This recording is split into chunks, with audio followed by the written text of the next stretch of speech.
Welcome to my YouTube channel Radheshyam online classes. आज हम लोग डिस्कस करेंगे एक नया टॉपिक जिसका नाम है कंपोजिट फंक्शन। ठीक है, तो वो कहता है व्हाट इज कंपोजिट फंक्शन। इसका डेफिनेशन है if is a function from set A to B and g be another function from set b to c, then the composite of function f and g is given by GOF, where GOF is a function from set A to set C। ठीक है, याद कीजिए GOF को हम लोग कैसे दिखाते हैं, GOF ब्रैकेट में ऐसा x, या इसी चीज को हम लिखते हैं G of fx where x belongs to set A। और याद रखिए few values of x नहीं, for all values of x belongs to क्या चीज, set A। ठीक है, याद रखिए मान लीजिए एक सेट है A, दूसरा सेट है B, इसको एक फंक्शन f ज्वाइन कर रहा, जबकि B to C is a another function, इसको एक सेट कौन सा ज्वाइन कर रहा है, फंक्शन G ज्वाइन कर रहा है।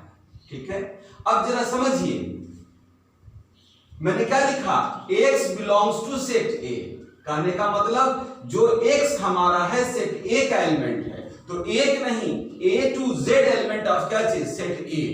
ठीक है, अब समझिए if the value of x is put inside the function f, we get the value of fx।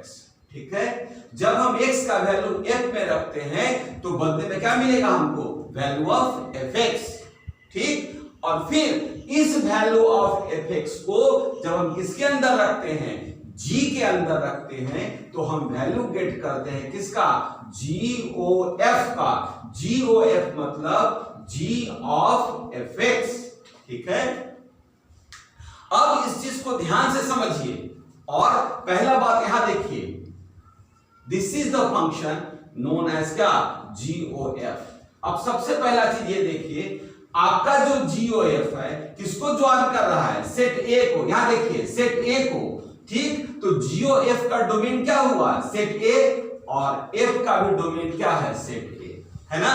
तो कहने का मतलब ये हो गया क्या, कि domain of GOF is equal to domain of function क्या चीज, F।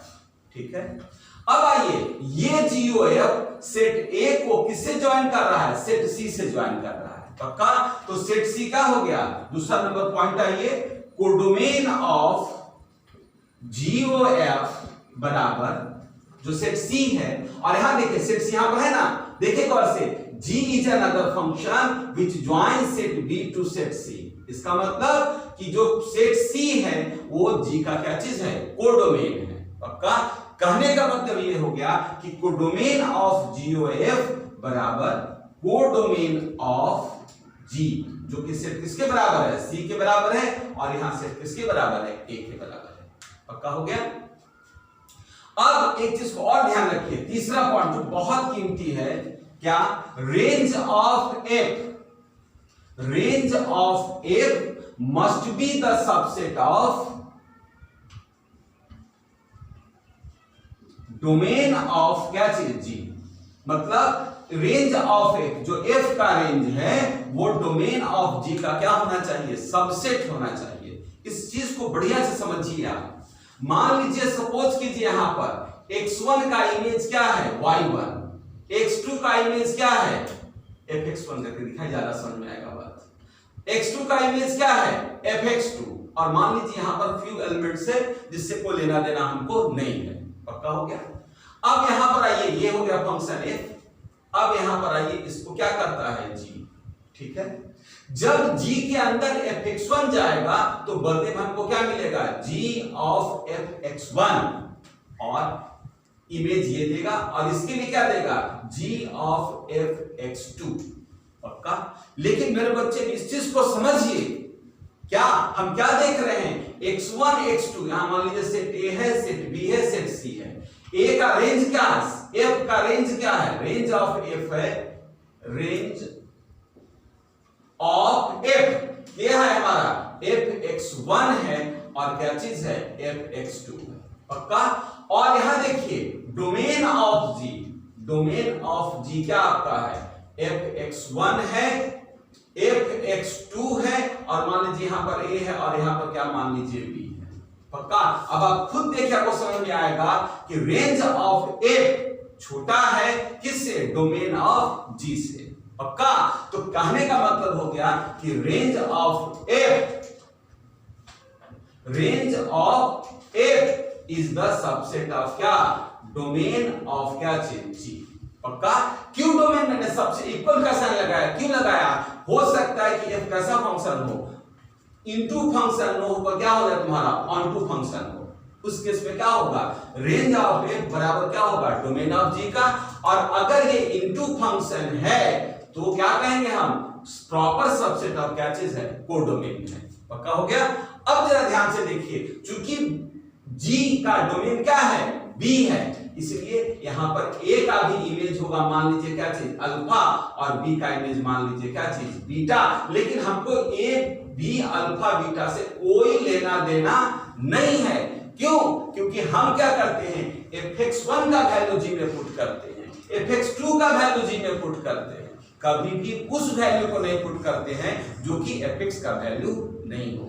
ठीक है। यहां हम क्या देख रहे हैं, a और b fx का वैल्यू नहीं है, इसलिए a और b को हम g के अंदर नहीं पुट करेंगे। ठीक है। क्यों नहीं पुट करेंगे, क्योंकि आप गौर से देखिए g ऑफ क्या चीज है, fx है, g उन्हीं वैल्यू को लेगा जो किसके वैल्यू हो, fx का वैल्यू हो। ठीक है। इसीलिए कहता है range of f is the subset of codomain of क्या चीज, g। पक्का हो गया बात। अब आइए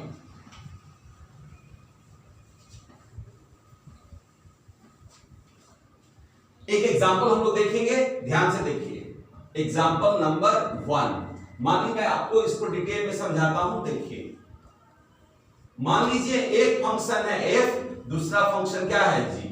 मान लीजिए 1 का इमेज क्या है, 2 का इमेज क्या है, 5, और 3 का इमेज भी क्या है, 5, और 4 का इमेज क्या है, 7। मान लीजिए 2 का इमेज क्या है, 6, 5 का इमेज भी क्या है, 6, 7 का इमेज क्या है, 9, और यहां पर 11 और क्या है, 13 है। ठीक है। अब हमें क्या निकालना है, GOF। ध्यान दीजिए, GOF किसके बराबर होगा, एकदम इत्मीनान समझिएगा सब बच्चे। 1 का इमेज क्या है, 2, और 2 का इमेज क्या है, 6। इसका मतलब हो गया 1 का इमेज कितना है, 6। फिर आइए 2 का इमेज क्या है, 5 का इमेज कितने के बराबर है, 6 के बराबर है, इसलिए 2 का इमेज क्या हुआ, 6। ठीक है। अब आइए 3 का इमेज क्या है, 5, और 5 का इमेज भी क्या है, 6, इसलिए 5 का इमेज क्या लिखेंगे, सॉरी 3 का इमेज क्या लिखेंगे, 6। ठीक है। अब आइए 4 का इमेज क्या है, 7 का इमेज क्या है, 9। इसका मतलब हो गया 4 का इमेज क्या हो गया, 9। This is your GOF। ठीक है। अब मेरे बच्चे एक चीज ध्यान से देखिए, चूंकि इसमें एक्स्ट्रा एलिमेंट बचा हुआ है, इससे हमको कोई लेना देना नहीं है। पक्का हो गया। अब दूसरा एग्जांपल देखिए, आप इस चीज को समझिए बढ़िया से।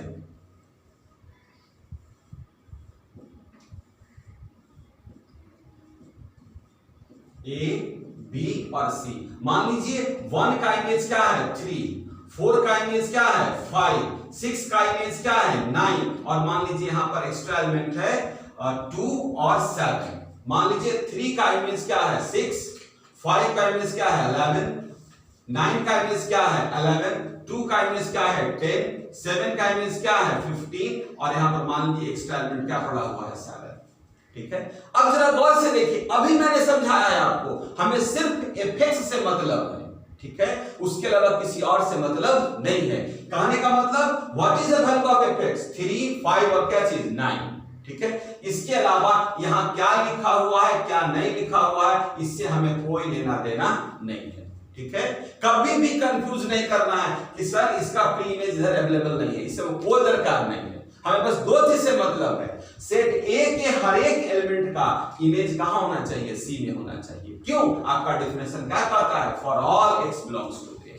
ठीक है, इसका मतलब हो गया GOF का वैल्यू किसके बराबर हो गया, 1 का इमेज 3 का इमेज 6, इसका मतलब 1 का इमेज क्या हो गया 6। ठीक है, फिर आइए 4 का इमेज 5 का इमेज 11, इसका मतलब 4 का इमेज क्या हो गया 11। 6 का इमेज 9 का इमेज क्या चीज 11, that's all, and this GOF is क्या एग्जिस्ट। ठीक है, क्यों एग्जिस्ट, क्योंकि ए के सारे एलिमेंट का इमेज सेट सी के अंदर है। अब ध्यान से देखिए, ये जो एफ आपका है ऑनटू फंक्शन है या इनटू फंक्शन है, इससे दूर दूर तक हमें कोई लेना देना नहीं, हमें बस एक चीज से लेना देना है, ए के सारे एलिमेंट का इमेज कहां